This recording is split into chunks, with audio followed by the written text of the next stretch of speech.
Back to Beer Geek Beer Reviews, and here it is, my right afternoon special edition before I'm pre-gaming before I go gaming, right? I'm getting ready to head up to my favorite spot, 101 Bottles of Beer on the Wall up in Kent, Ohio, and I had this Kolsch just sitting here, and it's been calling my name. This is what I call, this is what I said, pre-gaming before the game, man. I've never had this beer, ever. And the guy over there at Barrel 33 went ahead and got in a bunch of German beers. He was like, this is the biggest haul that I've ever had for German beers. And I was like, oh, okay, so that don't mean much. And I'm sitting there the other day, and I went ahead and picked up a ton of German beers, only because of the fact that he said that he got them in fresh, blah blah blah blah blah. And this can called my name out. It was this Reissdorf or Reissdorf.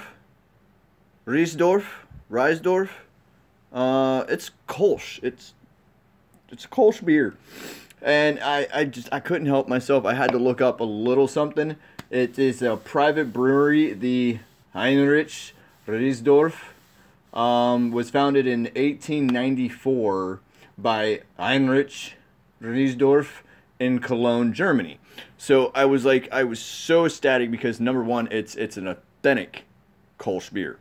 It's not one of these, hey, somebody overseas or here in America is trying to recreate the style and kind of messing it all up, because of the fact that I believe that only the people in Cologne know what they're doing with the Kolsch beers, because over here they find this style way too light. And here's the beer, crystal clear. Look at this. That is some honey malt quality right there. Crystal clear. You might see a little bit of floaties, but I think that those floaties, those are actual portions of grains and hops, because of the fact that this is so crystal clear. I mean, you could see me talking through the backside of this beer. So it's very, very well filtered, except for, I think, you really can't see them. They're so minute in speckage, and this stupid camera won't pick up through it. But overall, this is what a true Kolsch beer should look like. It's not supposed to... I've never seen any one particular Kolsch look lighter than these.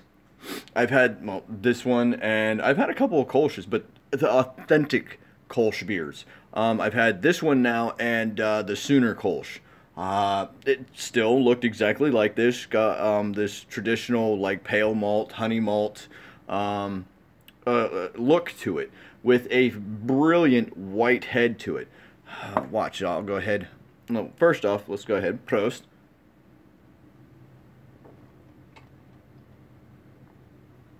Oh, so easy drinking.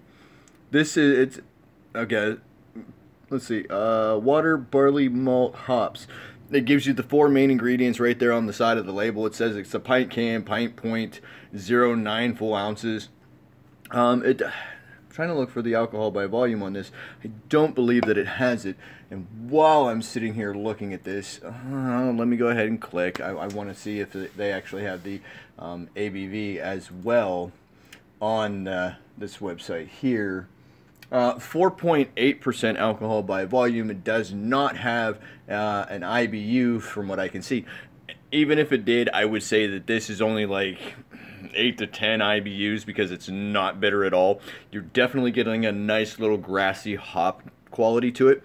Other than that, you're getting a nice biscuity malt quality, a little bit of sweetness, I'm saying.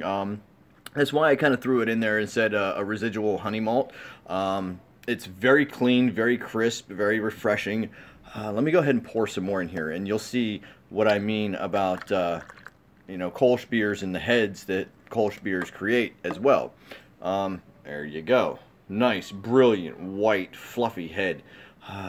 Man, I love these beers. And the reason why I love these beers so much is because, number one, I think I've fallen in love with the German styles more than I have the American styles nowadays, especially when it comes to these lighter style beers that they want to push out on us during spring and early summer. I would prefer these because of the fact that this is not over hopped. Um, this the malt quality to this, the hop quality to this is what I enjoy. I don't like something that you're gonna call it a Kolsch, and you're gonna add in coriander, you're gonna add in some other off flavor that does not really, in my opinion, commute with the style of beer. You're just trying to add something into it because you're not brewing it in Cologne and in the style of the Cologne beers. Because there's a lot of people won't drink this. Doesn't have enough flavor for them. This would be your equivalent of an AB InBev product to America. This would be a this would put, there's even a little bit more flavor in this beer right here than there is like oh, what the heck you want to call it, like a Bud Light, a Miller Light, a Coors Light, the light style beers. There's more flavor in this beer than there is those beers, and at a lower ABV, I think.